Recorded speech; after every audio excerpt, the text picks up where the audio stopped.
आज के online class में आपका स्वागत है। कक्षा 11। जैसा कि हम पिछले क्लास में आपको लिमिटिंग रिएजेंट यानी सीमांत अभिकर्मक पर आधारित गणनाएं जो थी, जो सवाल था, आपको बता रहे थे। आज हम पढ़ेंगे विलयन से संबंधित गणनाएं। विलयन से संबंधित गणनाएं, जैसे आप पीछे पढ़े हुए हैं कि रासायनिक समीकरण की रस समीकरण मितीय, उसी तरह से यहाँ हम पढ़ेंगे विलयन की रस समीकरण मितीय। तो सबसे पहले आपका विलयन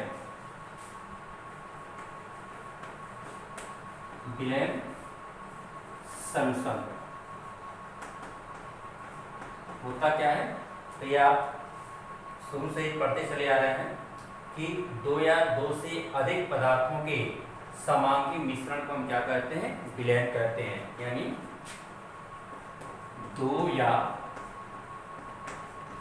दो से अधिक समांगी मिश्रण को विलयन कहते हैं। यहां पे एक शब्द आता है आपका समांगी मिश्रण। तो आपको बताया गया था कि जो मिश्रण होता है दो प्रकार का होता है, एक समांगी होता है, एक आपका विसमांगी होता है, होमोजीनियस और हेट्रोजीनियस मिक्सचर। तो देखिए, जो समांगी मिश्रण होता है, इसमें जो अणुओं के जो कण होते हैं, इनको हम अपनी आंखों से क्या कर सकते हैं, देख नहीं सकते हैं। अलग अलग हम इनको देख नहीं सकते हैं।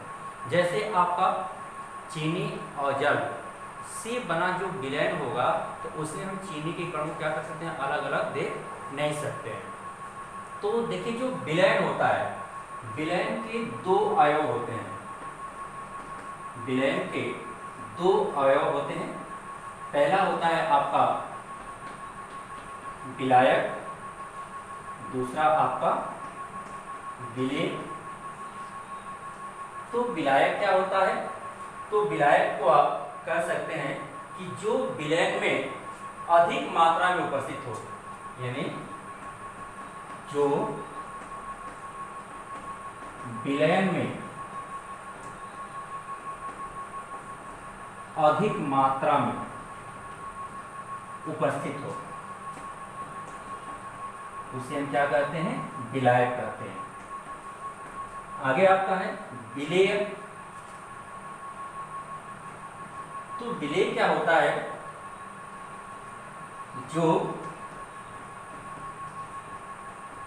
विलयन में विलायक की अपेक्षाकृत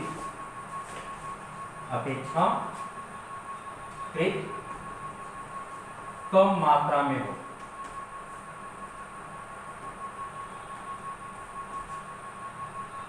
विलयन की दो प्रमुख अवयव, विलायक और विलेय। विलायक जो विलयन में अधिक मात्रा में उपस्थित होता है, उसे हम विलायक कहते हैं। विलेय जो विलयन में विलायक की अपेक्षाकृत कम मात्रा में हो, उसे हम क्या कहते हैं, विलेय। सबोर्डिनेट एक उदाहरण देखते हैं। जैसे आपका चीनी और जल का विलयन, इसमें यदि आपसे पूछा जाए कि जो चीनी और जल का विलयन बन के जो शरबत बनता है, उसमें आपका विलायक कौन है और विलेय कौन है, तो देखिए, आप जब भी आप चीनी को घोलेंगे जल में, तो चीनी की मात्रा आपकी कम होगी और जल की मात्रा आपकी क्या होगी, अधिक होगा। तो अधिक होने के कारण ये क्या हो जाएगा, आपका ये विलायक हो जाएगा। जल आपका विलायक हो जाएगा और चीनी आपका क्या हो जाएगा, विलेय हो गया आपका। सीधा सीधा जो दूसरे पदार्थों को घोलने की क्षमता रखता हो, उसे हम क्या कहते हैं, विलायक कहते हैं। और जो उसमें घुलता है, उसे हम विलेय कहते हैं। जैसे दूध और जल में यदि आपसे पूछा जाए कि इसमें कौन विलायक है और कौन विलेय है, यहाँ पे देखिएगा दूध आपका ज्यादा मात्रा में होता है, जल आपका क्या होता है कम मात्रा में होता है, तो यहाँ पे दूध आपका विलायक हो जाएगा और जल आपका यहाँ पे क्या हो जाएगा विलेय हो जाएगा, यानी दूध में जल क्या करेगा आपका घुलेगा। इसी तरह से आपका यदि परसेंटेज में कहे कि 30% एथिल एल्कोहल का जलीय विलयन, इस तरह से यदि आपको प्रश्न कहता है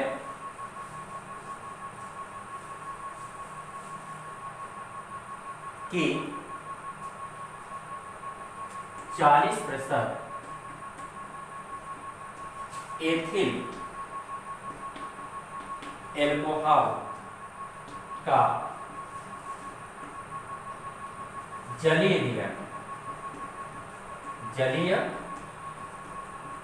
विलयन, तो इसका तात्पर्य क्या होता है कि जो विलयन दिया गया है उसमें आपका 40% क्या है एथिल एल्कोहल है, एथिल एल्कोहल है, बचा कितना आपका 60% आपका जल है। और इसमें आपसे पूछा जाए कि कौन विलायक है और कौन विलेय है, तो जिसकी मात्रा अधिक होगा उसको हम क्या कहेंगे आपका यहाँ पे विलायक हो जाएगा। देखिए यहाँ पे जल की मात्रा आपका 60 है, हम इसको विलायक कहेंगे, और एथिल एल्कोहल की मात्रा 60% है, सॉरी 40% है, इसको हम क्या कहेंगे विलेय कहेंगे। यही यदि उल्टा हो जाए कह दें यहाँ पे 60% एथिल एल्कोहल का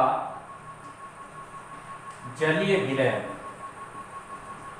इसका मतलब क्या हुआ, तो इसमें आपसे कह रहा है कि 60% आपका क्या है एथिल एल्कोहल है और 40% आपका जल है।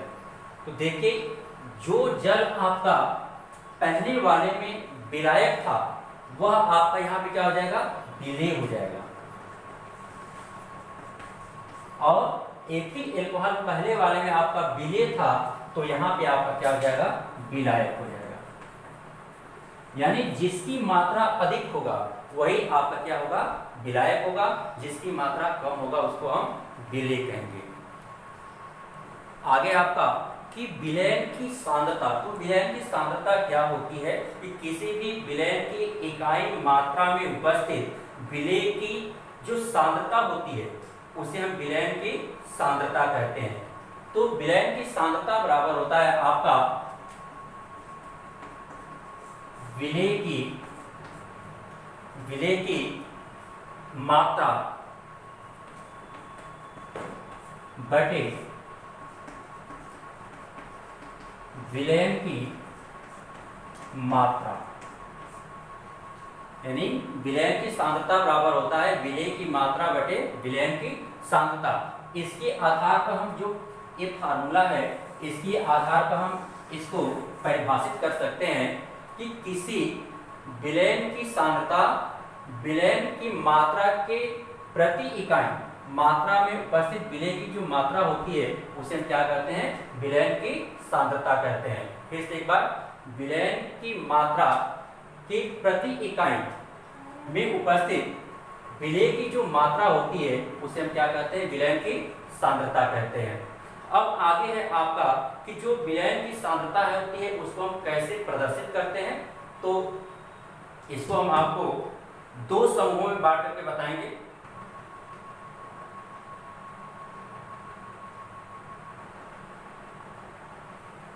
आगे आपका है कि विलयन की सांद्रता को प्रदर्शित करने की विधियां। देखिए इसको हम दो भाग में बांट रहे हैं। पहला भाग होगा आपका ताप पर निर्भर और दूसरा होगा ताप से स्वतंत्र। ताप से जो निर्भर होगा वो आयतन संबंधी होगा और ताप से जो स्वतंत्र होगा आपका द्रव्यमान आधारित होगा। जैसे ये ताप से निर्भर क्यों है और ये ताप से स्वतंत्र क्यों है, तो यहाँ पे देखिएगा एक समीकरण आपको पढ़ाया जाएगा, इक्वेशन आपको, कि Pv बराबर होता है nRT। इसको आदर्श गैस समीकरण कहा जाता है। ये 3 गैसों को मिला करके आपको बनता है। तो इसमें आपका ये कांस्टेंट हो जाता है और भी समानुपाती हो जाता है आपका T के। तो देखिए जब वॉल्यूम आपका चेंज होता है तो ताप अपने आप चेंज हो जाता है। जब ताप में चेंज होगा तो इसका वॉल्यूम भी क्या करता है, आपका चेंज हो जाता है। तो इसलिए क्या करता है, ये ताप पर निर्भर होता है।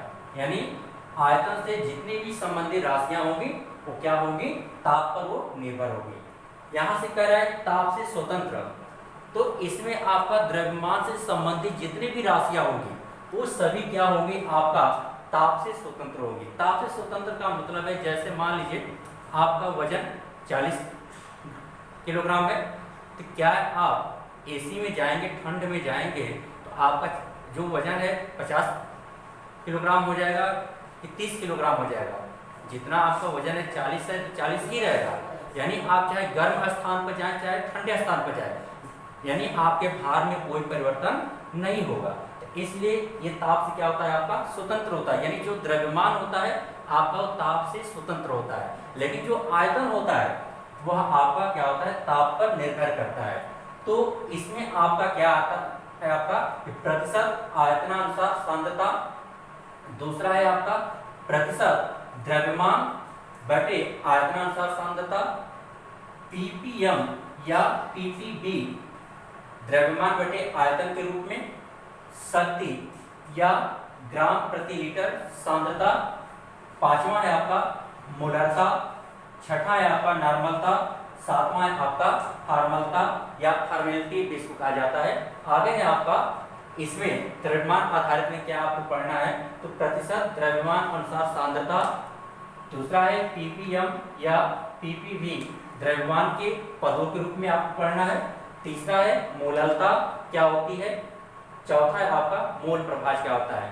तो ये सभी जो राशियां हैं, यहाँ पर जो सभी राशियां दिया है ये ताप पर निर्भर करती हैं, और इधर जो दूसरे भाग में दिया गया है कि द्रव्यमान आधारित होती है, इन पर कोई ताप का प्रभाव नहीं पड़ता है। तो इसको हम आपको एक एक करके क्रमशः अगले वीडियो में बताएंगे। आज के लिए इतना ही, धन्यवाद।